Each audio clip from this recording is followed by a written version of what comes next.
কইলাম খালি ভাইজান একটু জোরে চিল্লে নিতেছে, তাও পিছনে চাচায় মনে ধাক্কা দিয়ে বের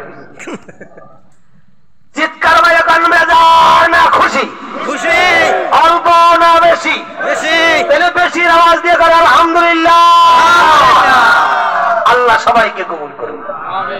এই মাহফিল কমিটির পরিচালক মোহাম্মদ রাসেল মির্জা ভাই, আল্লাহ পরিপূর্ণ দিনের উপর দুনিয়ার কল্যাণ তাকে দেব, আমাদেরকেও সবাইকে দান করুক, দিনের উপর আল্লাহ তাকে কবুল করুক, যেরকম আমিন। তিনি আমার ভাইরা, এই পর্দাগুলো কত বছর মাহফিল হইতেছে? 17 বছর মাহফিল। থানবী রহমাতুল্লাহ আলাইহি এই কথা কোনোদিন কওয়া যাবে না যে দুইজনে করেন। আলহামদুলিল্লাহ বলবেন আমরা চেষ্টা করি।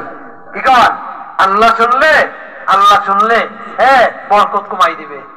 এই দুইজনের কথা শুনলে 3 নম্বরে যে থাকবে হে কইবে হেরা তো দুইজনই করে, আমার দরকার কি?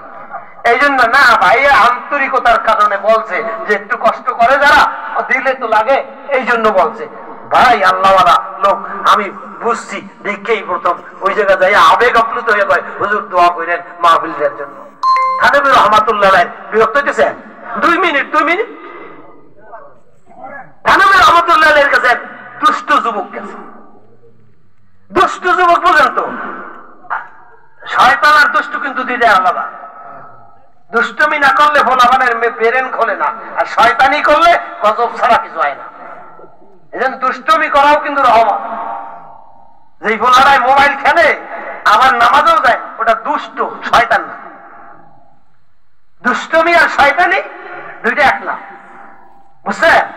দুষ্ট মুসল্লি থানবী রহমাতুল্লাহ আলাইহির কাছে যাই কয় হুজুর আমার নামাজ কবুল হয়েছে কিনা